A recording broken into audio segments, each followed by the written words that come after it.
तो बात है 14 फरवरी 1483 की।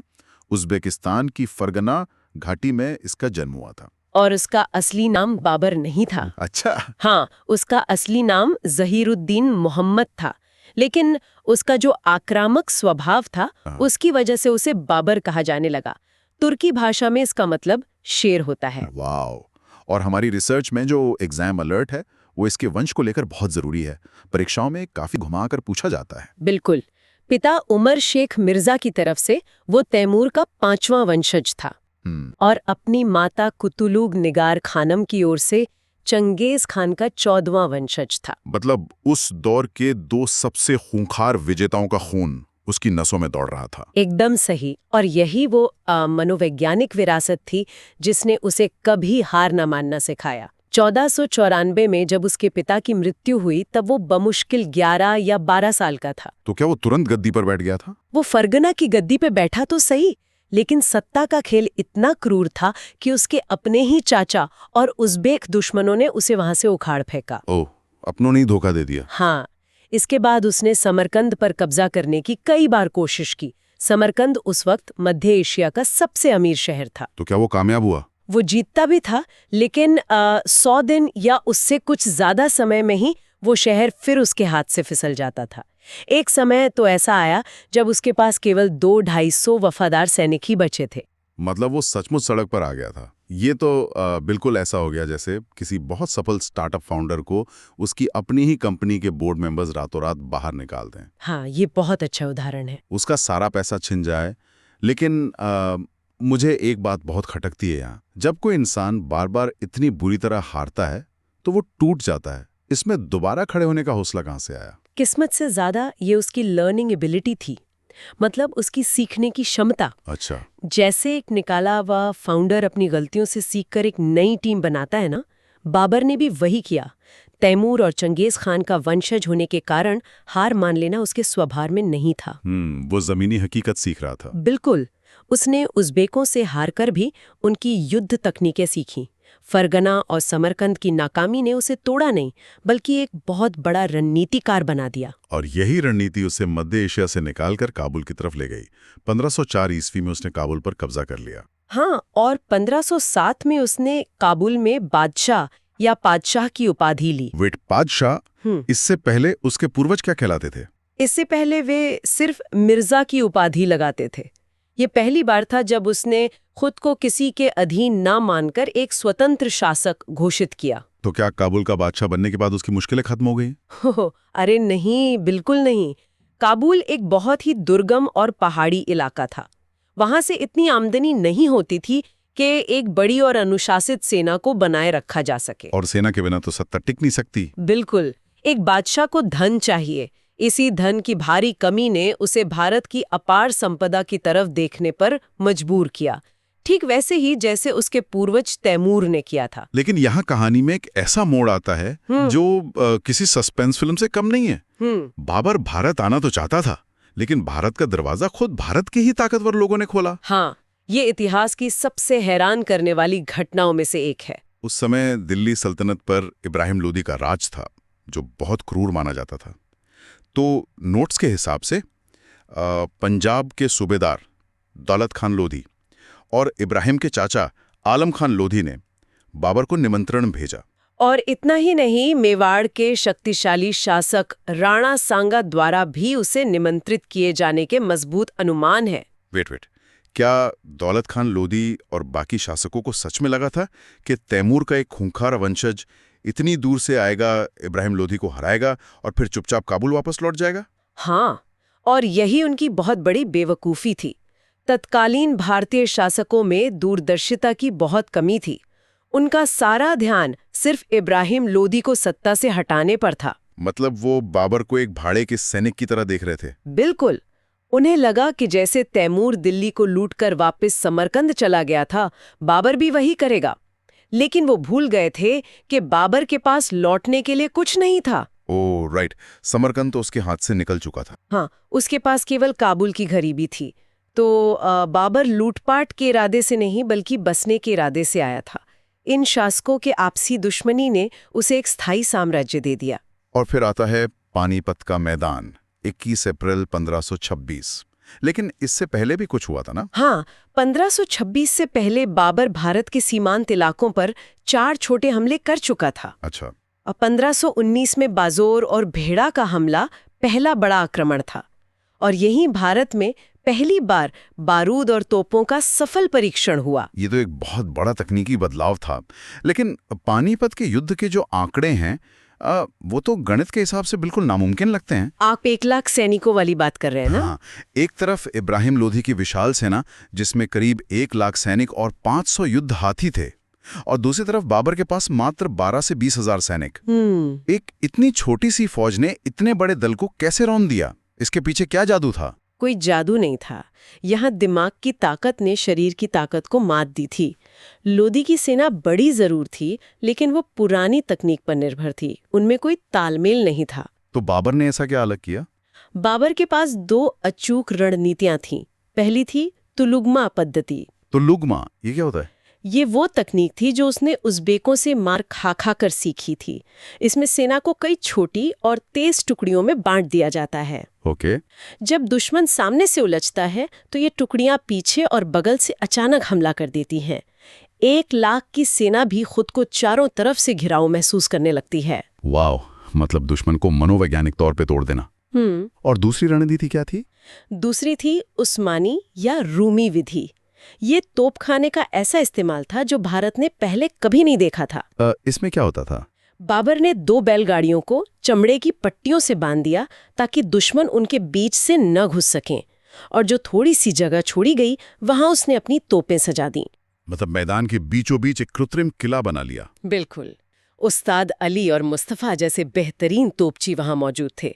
जब तोपों से गोले बरसे और भयानक आवाज हुई तो लोदी के 500 युद्ध हाथी पागल हो गए। ओह, हाथियों ने बारूद का धमाका पहले नहीं सुना होगा। हाँ, वे इतना डर गए कि मुड़कर पीछे भागे और अपनी ही सेना को कुचलने लगे। रोंगटे खड़े कर देने वाला दृश्य रहा होगा ये। अपने ही हाथियों ने अपनी सेना तबाह कर दी।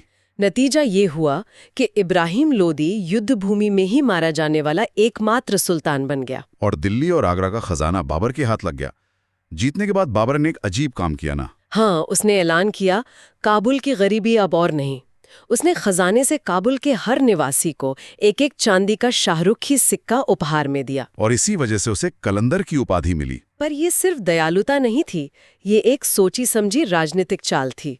वो अपनी सेना को भरोसा दिला रहा था कि अब उनके अच्छे दिन आ गए हैं। लेकिन ये कलंदर बहुत जल्द क्रूर रूप में बदलने वाला था, क्योंकि पानीपत के बाद मुगलों का सामना अपने सबसे बड़े खतरे से हुआ, मेवाड़ के राणा सांगा से। खानवा का युद्ध 17 मार्च 1527।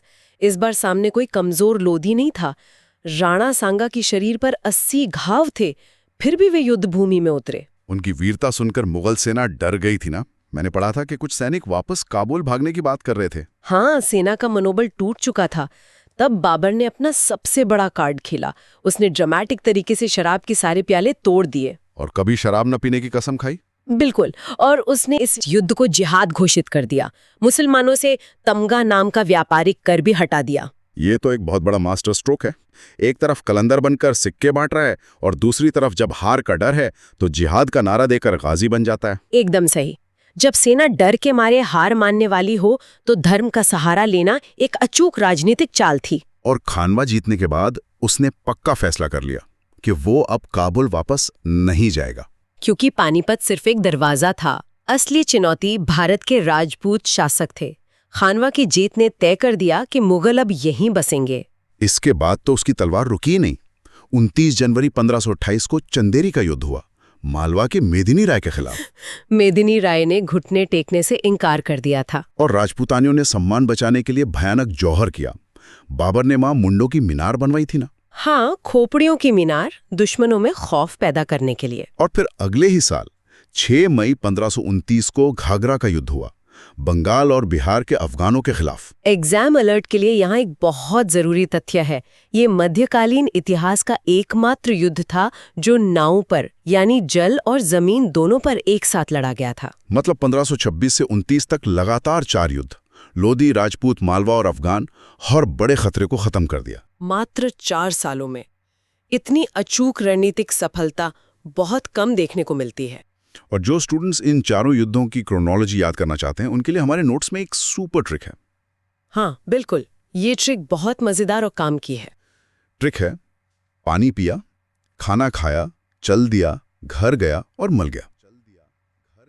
मतलब 26 में पानीपत, 27 में खानवा, 28 में चंदेरी, 29 में घाघरा और 30 में मृत्यु। ये तो सोने की खान है। ये बहुत आसान कर देता है चीजों को। लेकिन इस ट्रिक के पीछे जो शासक है वो बहुत जटिल है। वही तो मुझे हैरान करता है। जो इंसान युद्ध के मैदान में मुंडों की मीनारें बनवा रहा है, वो खाली समय में क्या कर रहा है? किताबें लिख रहा है। हाँ, उसने अपनी आत्मकथा तुजुक-ए-बाबरी लिखी, जिसे बाबरनामा भी कहते हैं। ये मूल रूप से चगताई तुर्की भाषा में थी। और इसमें उसने भारत की जलवायु, फूलों, जानवरों का बहुत ईमानदारी से वर्णन किया है। उसने तो ये भी लिखा कि यहाँ के लोग खूबसूरत नहीं हैं, लेकिन देश बहुत विशाल है। उसे बाग बगीचों का बहुत शौक था।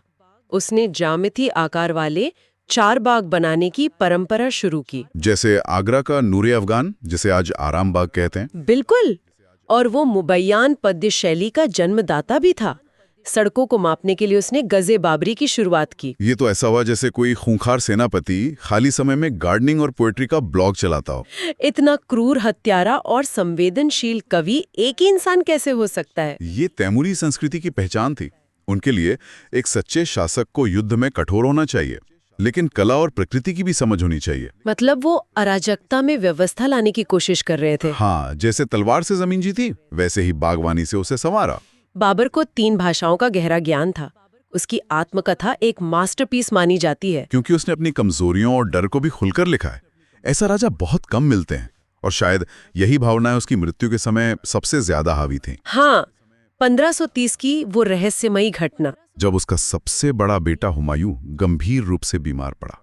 कहा जाता है कि बाबर ने उसकी चारपाई के 3 चक्कर लगाए और अल्लाह से दुआ मांगी कि बेटे की बीमारी उसे लग जाए। और इतिहास गवाह है कि हुमायूं ठीक होने लगा और बाबर अचानक तेजी से बीमार पड़ गया। 26 दिसंबर 1530 को मात्र 48 वर्ष की आयु में आगरा में उसकी मृत्यु हो गई। सिर्फ 48 साल। इतनी कम उम्र में उसने दर-दर भटकने से लेकर भारत का सम्राट बनने तक का सफर तय कर लिया था। और मरने के बाद भी उसे हिंदुस्तान की मिट्टी रास नहीं आई ना। नहीं, उसे पहले आगरा के आराम बाग में दफनाया गया, लेकिन उसकी अंतिम इच्छा थी कि उसे काबुल में दफनाया जाए। तो लगभग 9 साल बाद उसके अवशेष निकालकर काबुल के बागे बाबर ले जाए गए। बिल्कुल। तो अंत में एक बड़ा सवाल उठता है, इतिहास बाबर को किस रूप में याद रखे? एक क्रूर विदेशी लुटेरा जिसने खून की नदियां बहाईं, या मुगल साम्राज्य का महान संस्थापक? इतिहास ब्लैक एंड व्हाइट नहीं होता, वो ग्रे होता है।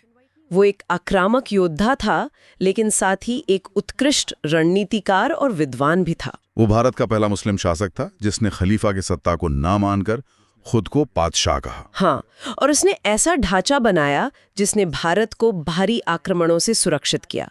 उसी नींव पर अकबर ने बाद में एक विशाल साम्राज्य खड़ा किया। क्या अद्भुत सफर था!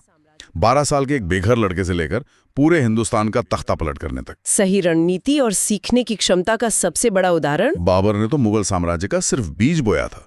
उसके बाद हुमायूं की जिंदगी भी बड़े तूफानों से गुजरी, जिसके बारे में हम आगे चर्चा करेंगे। बिल्कुल, वो भी एक अलग ही कहानी है। लेकिन आज की चर्चा खत्म करने से पहले एक सवाल है जिस पर आप सबको विचार करना चाहिए।